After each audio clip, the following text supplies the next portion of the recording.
Mathematics में एक formula होता है plus minus is equal to. इसका मतलब आप क्या कर रहे हो अनन्या? प्लस यानी प्लानिंग जिंदगी की बेहतर करने की, डाउट यानी माइनस, एक साथ मिला दिया, रिजल्ट क्या आएगा? डाउट मत करो अपने पे। Self doubt is the biggest enemy of your self. तुम्हारी जिंदगी का सबसे बड़ा शत्रु तुम्हारा ही डाउट है, जो दिमाग तुम्हें चट जाएगा, तुम्हें खोखला कर देगा। ओम श्री कालिके शुभदेवी सूर्यकूट निवासनी रक्षमार्त महामाय विश्वरूपे नमस्तुते। हाँ बेटा, पहले नाम बताओ अपना। अनन्या। Ananya Yadav, very good. कौन से क्लास में बेटा? 9th में। चलो पूछिए।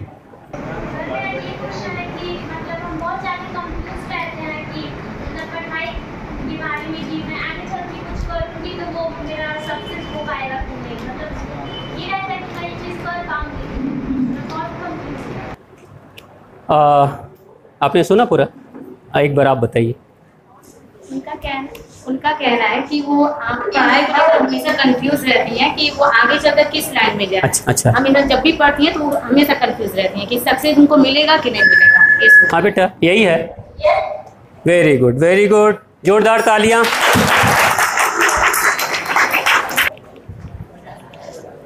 ऐसा प्रश्न आप लोगों का भी है? कितने लोगों का है? करेंगे तो हो पाएगा कि नहीं, लाइफ में सक्सेस होंगे कि नहीं, कर तो रहे हैं, होगा, है ना प्रश्न? ठीक है, तो अनन्या के लिए एक बार जोरदार तालियां बजा दो। बहुत बढ़िया, बहुत बढ़िया। अब अनन्या का प्रश्न तो सबको समझ में आ गया था ना, कि लाइफ में हम कुछ सोच रहे हैं, कुछ पढ़ाई कर रहे हैं, कुछ तैयारी कर रहे हैं, पता नहीं होगा कि नहीं होगा, आगे हम सफल होंगे कि नहीं होंगे, राइट? हाँ बेटा अनन्या, यही है ना? अब देखो, आपके मन में ऐसा प्रश्न आता है ना, याद रखना अपनी जिंदगी में भगवान श्री कृष्ण ने भगवत गीता में कहा है कि हे मनुष्य, तू कर्म कर, फल की चिंता मत कर। तुम कर्म करो, फल की चिंता मत करो। अब यहां दो चीजें हैं कि अगर आप कर्म कर रहे हो तो कर्म करोगे तो कर्म की प्लानिंग करोगे ना बेटा अनन्या? कर्म करोगे तो कर्म की प्लानिंग पहले करोगे कि नहीं, कि बिना प्लानिंग के कुछ भी कर लोगे? आप पढ़ाई करोगे तो पता है ना कौन सा विषय पढ़ना है इस समय, प्लानिंग करके तो करते हो ना। तो यानी कि प्लानिंग करके ही आप कोई भी कर्म करोगे। अब चिंता जो करोगे, तो चिंता करने में और प्लानिंग करने में शरीर का कौन सा अंग इन्वॉल्व होता है? प्लानिंग किससे करते हो? माइंड से। प्लानिंग किससे करते हो? माइंड से। अब चिंता किससे करते हो? चिंता भी माइंड से, प्लानिंग भी माइंड से। अब एक बात बताओ, एक बार में आपके माइंड को दो जगह पे लगा सकते हो? कोई है जो लगा सकता है दो जगह पे? कुछ लोग कहते हैं मल्टीटास्किंग होती है। यह बहुत बड़ा भ्रम है। दुनिया में मल्टीटास्किंग जैसी कोई चीज होती ही नहीं है। अगर कोई कहता है मैं एक बार में दो काम करता हूं तो एकदम गलत बात है। एक बार में ध्यान एक ही चीज पे रहता है, और एक से शिफ्ट हुआ तो दूसरे पे चला जाएगा, दूसरे से पहले पे आ जाएगा। एक सेकंड के अंदर ध्यान बदल सकता है, लेकिन एक बार में ध्यान एक ही पे रहता है। यानी ध्यान की ये टेंडेंसी है। अब बेटा एक बात बताओ, प्लानिंग कर रहे हो, आप प्लानिंग कर रहे हो कि चलो मुझे ये काम करनी है, उसके लिए आप पूरी प्लानिंग पढ़ाई कर रहे हो, पूरी ऊर्जा चाहिए, पूरी एनर्जी चाहिए, सारी एनर्जी, अपने सेल्स की एनर्जी, अपने दिमाग की एनर्जी, अपने दिल की एनर्जी, अपने लीवर, अपने किडनी की एनर्जी, पूरी की पूरी उसी प्लानिंग को इंप्लीमेंट करने में आपने लगा दिया, राइट? लेकिन इंप्लीमेंट कर रहे हो और ठीक उसी समय कह रहे हो पता नहीं इसका रिजल्ट आएगा कि नहीं, इसका रिजल्ट आएगा। तो पता है आप क्या कर रहे हो? आप प्लानिंग का मतलब, जैसे दूध अच्छी चीज होती है ना, प्लानिंग का मतलब दूध, और चिंता का मतलब नींबू, चिंता का मतलब नमक। यानी दूध भी रखा और थोड़ा नमक भी डाल दिया, दूध भी रखा, थोड़ा नींबू भी मिला दिया। अब बताओ दूध का क्या होगा? फट जाएगा कि नहीं? सारी प्लानिंग आपकी खत्म हो जाती है। और आप अगर दोनों चीज एक साथ करोगे, दोनों चीज एक साथ करोगे तो पता चला कि जिंदगी में कहीं नहीं पहुंचोगे। आप गाड़ी चला रहे हो, आप साइकिल चलाते हो बेटा अनन्या, स्कूटी चलाते हो, साइकिल चलाते हो, एक पैडल मारते हो आगे बढ़ते हो, राइट। अब एक पैडल मारो पीछे भी जाओ। साइकिल में ऐसे पीछे पैडल मार के तो नहीं जाते हैं, नहीं जाते ना, लेकिन एक साइकिल होती है उसमें पीछे भी जाते हैं। आपको याद है कौन सी वाली साइकिल? बचपन में चलाई अपनी ट्राई साइकिल, तीन चक्के वाली साइकिल चलाई है आपने जब आप छोटे थे नर्सरी वगैरह में, तो वो उस पैडल से मैंने भी साइकिल चलाई है, मेरी पीछे भी साइकिल जाती थी। आगे पैडल चलते चलते आगे पीछे मारूंगा तो पीछे जाएगी। तो आप एक बात बताओ, कोई व्यक्ति सड़क पे गाड़ी चला रहा है, कोई व्यक्ति सड़क पे गाड़ी चला रहा है और किसी लक्ष्य को निश्चित किया वो उस तरफ में बढ़ रहा है, अचानक सोचेगा पता नहीं जाऊंगा तो पहुंचूंगा कि नहीं, जाऊंगा तो पहुंचूंगा कि नहीं, उसके बाद से बैक गियर मारता है, थोड़ी देर पीछे चलता है, फिर आगे चलता है, फिर पीछे चलता है, वो कभी पहुंच पाएगा?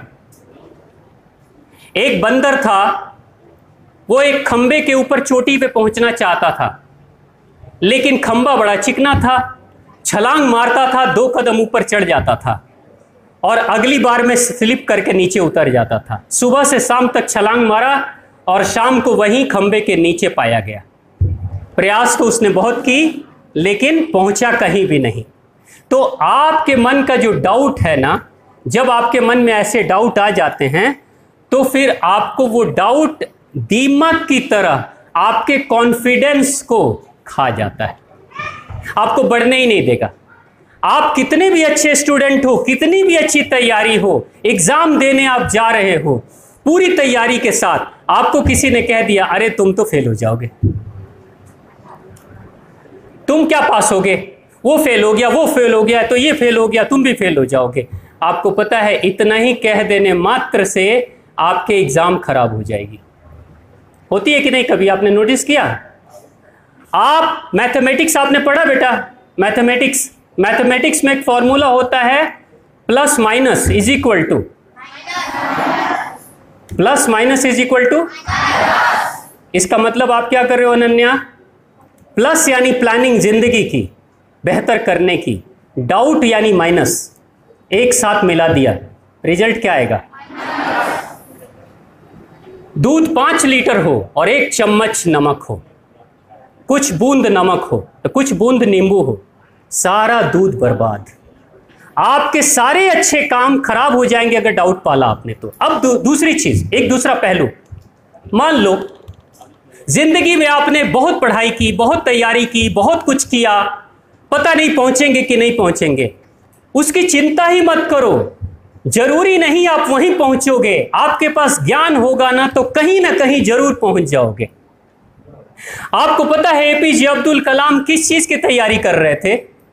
ही wanted to be a pilot officer, वो एक पायलट ऑफिसर बनना चाहते थे एपीजे अब्दुल कलाम, पढ़ाई उसके लिए कर रहे थे, पायलट नहीं बन पाए। उधर जाके गंगा जी के किनारे हरिद्वार ऋषिकेश में डिप्रेशन में बैठे हुए थे कि अब पता नहीं, अब तो मतलब जीना ही बेकार है, मर जाऊं तो ज्यादा बेहतर है, इतने डिप्रेस हो गए। लेकिन मरे नहीं, अपनी तैयारी करते रहे, अपनी पढ़ाई करते रहे, तब तक उनको ऑफर मिला और न्यूक्लियर साइंटिस्ट बन गए। न्यूक्लियर साइंटिस्ट बन के बहुत बढ़िया कर रहे थे, बहुत बड़ा नाम आया, तब तक वो इतने ज्ञानी हो चुके थे कि अचानक ऑफर मिला और भारत के राष्ट्रपति बन गए। तो जिंदगी देखो, आप रिजल्ट के बारे में सोचो ही मत। कभी आपने सोचा था कि अभी नरेंद्र मोदी प्रधानमंत्री हैं, इनके पहले प्रधानमंत्री कौन थे? आप लोग को याद है? नहीं याद है? कौन थे? मनमोहन सिंह। मनमोहन सिंह जिंदगी में कभी एमपी का इलेक्शन भी नहीं लड़े थे, कभी नहीं। फाइनेंस मिनिस्टर भी रहे वो कांग्रेस के गवर्नमेंट में, कभी सोच भी नहीं सकते थे, लेकिन ही वॉज हाईली क्वालिफाइड और जिस समय जरूरत आई उस समय उनको सीधा प्रधानमंत्री बनाया गया। अगर उनकी पढ़ाई लिखाई नहीं होती, वो क्वालिफिकेशन नहीं होता, तो क्या कभी उनको प्रधानमंत्री भारत का बनाया जाता? और 1-2 साल नहीं, 10 साल प्रधानमंत्री रहे। तो आप ये मत सोचो कि पता नहीं हम पढ़ाई कर रहे हैं तो कुछ मिलेगा कि नहीं मिलेगा। करते जाओ, जितना जिंदगी में सीखना है सब सीखो। एक दिन अचानक जिंदगी ऑफर लेकर सामने आएगी, बेटा ये लो ऑफर तुम्हारे लिए, तुम ये करो, और करोगे। नोकिया कंपनी का नाम सुना है ना? नोकिया मोबाइल, ये पता है नोकिया मोबाइल इतनी बड़ी कंपनी, भारत में सबसे पहली कंपनी थी जो मोबाइल लेकर आई थी, और दुनिया की सबसे बड़ी कंपनियों में इसका नाम आता था नोकिया। नोकिया ने क्या सोचा, कभी जिंदगी में नहीं सोचा था नोकिया कि हम कभी मोबाइल लेकर आएंगे। नोकिया के मालिक ने जब शुरुआत की, बिजनेस की, तो वो मोबाइल बनाने के लिए बिजनेस की शुरुआत उसने नहीं की, वो टॉयलेट पेपर बनाता था। नोकिया का मालिक टॉयलेट पेपर, जो बाथरूम में टिश्यू पेपर होता है ना, वो टॉयलेट पेपर, टिश्यू पेपर बनाता था। और वही बनाते बनाते अचानक उसके काम को देखकर लोगों को इतना अच्छा लगा कि लोगों ने ऑफर किया कि भाई तुम मोबाइल बनाओ, और वो मोबाइल बनाने लगा और दुनिया की सबसे बड़ी मोबाइल की कंपनी बन गई। भारत में पहली वो कंपनी आई जो मोबाइल लेकर आई थी। आप टाटा कंपनी का नाम आपने सुना? टाटा कंपनी पता है कितनी कंपनियां हैं? टाटा के पास कितनी कंपनियां हैं? 110 कंपनी, 110। टाटा के पास सब कुछ है, साइकिल भी है टाटा के पास, ट्रक भी है टाटा के पास, बस भी है टाटा के पास, सोना चांदी भी टाटा के पास है। जैगुआर कार जो दुनिया की सबसे महंगी कारों में आता है वो टाटा के पास में है। सारी चीजें टाटा के पास, 110 कंपनियां। टाटा ने जिंदगी में कभी नहीं सोचा था कि मैं कभी स्टील की कंपनी भी चलाऊंगी। टाटा को कभी पता भी नहीं था। पता है टाटा क्या काम करती थी? टाटा के मालिक जवाहर जी नसरवान जो टाटा के मालिक थे, वो मिर्ची पाउडर बेचते थे। मिर्ची पाउडर, मिर्च का पाउडर बिजनेस शुरू किया। अब मिर्च का पाउडर बेचकर कोई इंसान कितना अमीर बनेगा? आप सोचो, मिर्च का व्यापारी कितना अमीर बनेगा। अचानक मौका मिला, एक दिन क्षमता थी, मौका मिला, स्टील बनाने लगी, और स्टील से धीरे धीरे करके आज 110 कंपनियां उसके पास पूरी दुनिया भर में चल रही है। तो बेटा ये मत सोचो कि मैं पढ़ाई कर रही हूं, मैं काम कर रही हूं, तो पता नहीं जिंदगी में कहीं पहुंचूंगी कि नहीं पहुंचूंगी। तुम काम करते रहो, तुम्हारे काम को देखकर ये दुनिया तुम्हें ऑफर देगी, और जो सक्षम होते हैं, करने वाले होते हैं, उनके पास काम की कभी कमी नहीं होती है। जो कामचोर होते हैं, बहानेबाज होते हैं, उन्हीं के पास बेरोजगारी के बहाने हैं। इस दुनिया में अगर कोई कहता है मैं बेरोजगार हूं, इसका मतलब वो आलसी होगा। जो काम करने वाला होगा ना, वो जूता बनाकर भी बाटा जैसी कंपनी स्टार्ट कर सकता है, मिर्च बेचकर टाटा जैसी कंपनी स्टार्ट कर सकता है, टॉयलेट पेपर बेचकर नोकिया जैसी कंपनी शुरू कर सकता है। तो ये क्षमता है। आप अनन्या बेटा जो कर रहे हो करते रहो, पढ़ाई करते रहो, जो करो ईमानदारी से करो, मन लगा के करो। कल आने वाले 2 साल, 4 साल, 5 साल में कहां पहुंच जाओगे आपने सोचा भी नहीं होगा। ऐसा होता, और ऐसा हुआ है, ऐसा हुआ है, और अनेकों लोगों को मैंने देखा है, होता है। इसलिए चिंता मत करो, मगर वो plus minus is equal to minus मत करो। वो दूध नींबू एक साथ मत करो, वो दूध और नमक एक साथ मत करो, कहीं नहीं पहुंचोगे। वो बंदर की तरह छलांगे मार के ऊपर उछल गए, स्लिप मार के नीचे आ गए, सुबह से लेके शाम तक यही काम करते रहे, और अंत में शाम को वहीं पे पहुंच गए जहां पे नीचे खंबे के नीचे ही रह गए। ऐसा नहीं, डाउट मत करो अपने पे। Self doubt is the biggest enemy of your self. तुम्हारी जिंदगी का सबसे बड़ा शत्रु तुम्हारा ही डाउट है, जो दिमाग तुम्हें चट जाएगा, तुम्हें खोखला कर देगा। कभी नहीं करना। आप लोग कर रहे हो, सीखो। अगर फेल भी हो गए, अगर मान लो जिस चीज को तैयारी कर रहे हो नहीं पहुंच पाए, अरे अनुभव तो आएगा, कुछ सीखोगे तो, कुछ पात्रता तो विकसित होगी, वो काम आ जाएगी तुम्हारे। कुछ पता नहीं कब कहां किसको क्या मौका मिले। ये जो धोनी था, धोनी वो फुटबॉल खेलता था, आपको पता है? फुटबॉलर था वो, है कि नहीं? वो क्रिकेटर तो बिल्कुल ही नहीं था। फुटबॉल खेलते हुए उसकी शक्ति को देखकर कोच ने कहा, अरे तू ट्राई क्यों नहीं करता है क्रिकेट में? वो बड़ा पावरफुल था, अच्छी किक लगाता था, अच्छे खेलता था, तो बोला तुम ट्राई क्यों नहीं करते हो क्रिकेट में? वो बोला मुझे क्रिकेट अच्छी नहीं लगती। वो बोला आके ट्राई करो। ट्राई करने लगा, ऐसा बना कि सोचो जिंदगी में कभी सोच नहीं सकता था फुटबॉल का सुपरस्टार बनता वो, लेकिन वो क्रिकेट का सुपरस्टार तो बन गया ना।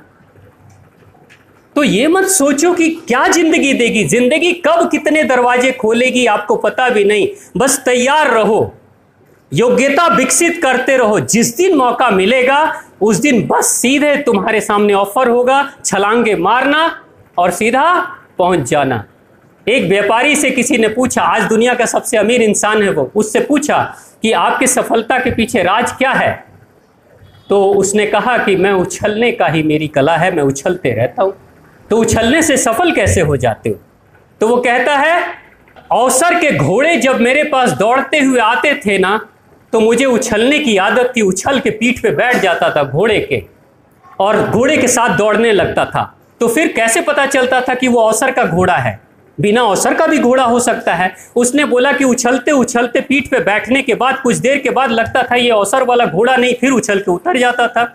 ऐसे ही ट्राई करते रहा, उछलते रहा उछलते रहा। एक दिन अवसर का घोड़ा आया, उछल के बैठ गया और सफलता को प्राप्त कर लिया। उछलते रहो, यानी प्रयास करते रहो। कब मौका आ जाए आपको पता भी नहीं चलेगा। मनमोहन सिंह को कहाँ पता था कि प्रधानमंत्री बनने वाला हूं मैं? सोनिया गांधी इलेक्शन लड़ी और बन गया प्रधानमंत्री मनमोहन सिंह, है ना। सोचना मत, भगवान कृष्ण का वही है, कर्म करो, सफलता देने वाला, फल देने वाला वो ईश्वर है, तुम्हें दे देगा और जरूर देगा। अनन्या के लिए एक बार जोरदार तालियां। बहुत सुंदर प्रश्न।